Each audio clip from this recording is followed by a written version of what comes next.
তিনি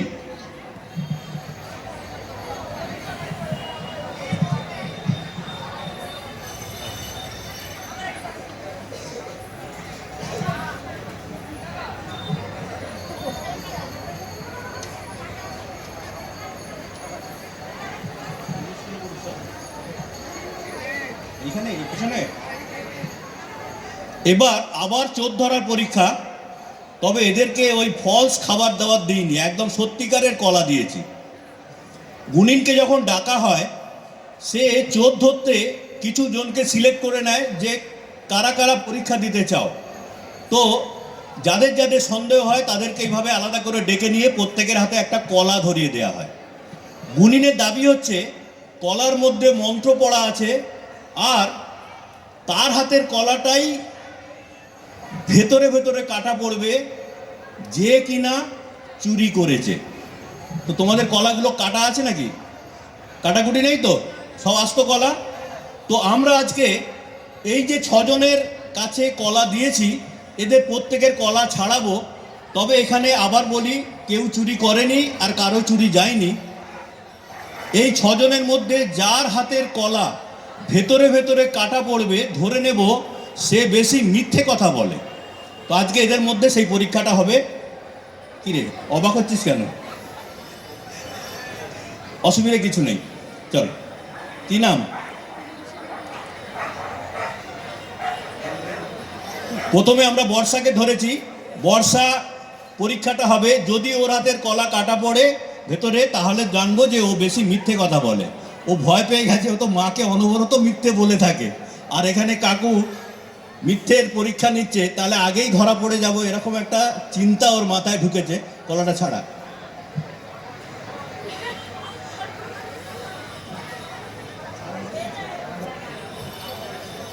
ভয়ে ভয়ে ছাড়াচ্ছে। বর্ষার কলাটা আস্ত কলা একটা বেরোলো।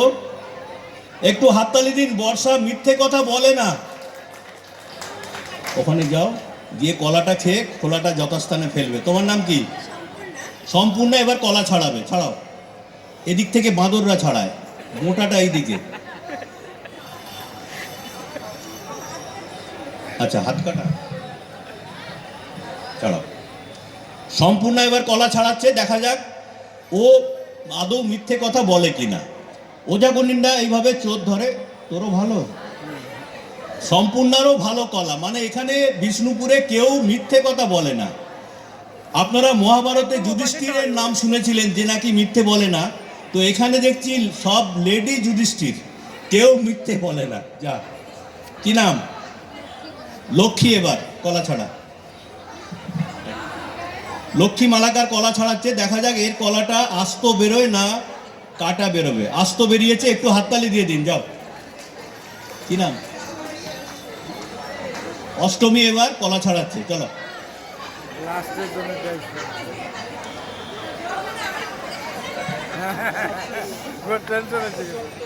অষ্টমীরটাও আস্ত, একটু হাততালি হয়ে যাক অষ্টমীর জন্য। তোর নাম? সুস্মিতা। এবার হ্যাঁ,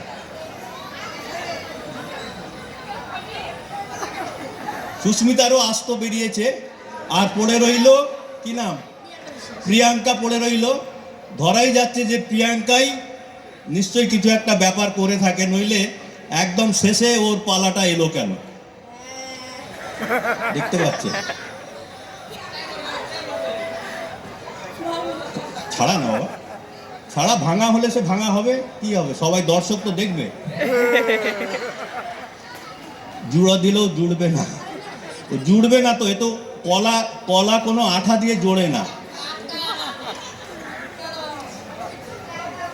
কি আমি ভেতরে গিয়ে কেটে এলাম? ভাবুন, এত মিথ্যে বলে যে একটা মিথ্যে বললে আর একটা মিথ্যে দিয়ে চাপা দিতে হয়।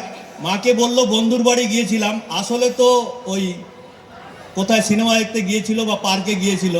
তো যাই হোক, মাকে আবার গল্প বলতে হলো, এই বন্ধু নয় ওই বন্ধু, ভুল করে বলেছি। তো মিথ্যের ওপর মিথ্যে, যার কারণে একটা কলা 4 টুকরো হয়ে গেল। এবার আপনাদের মধ্যে কেউ কি বলবেন যে এটা কি করে সম্ভব? কি করে সম্ভব এটা?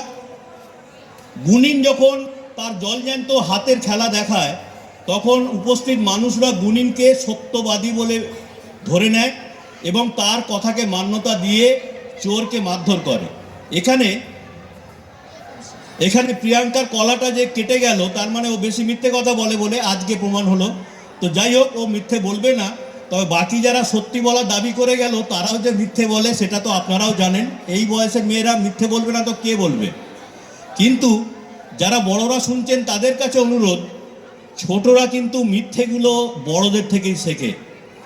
বাবা বলল বাবা বাড়ি নেই, কত বাচ্চা বাড়ির বাইরে অতিথিকে বলে থাকে আর বাবা ফ্যাসাদে পড়ে যায়।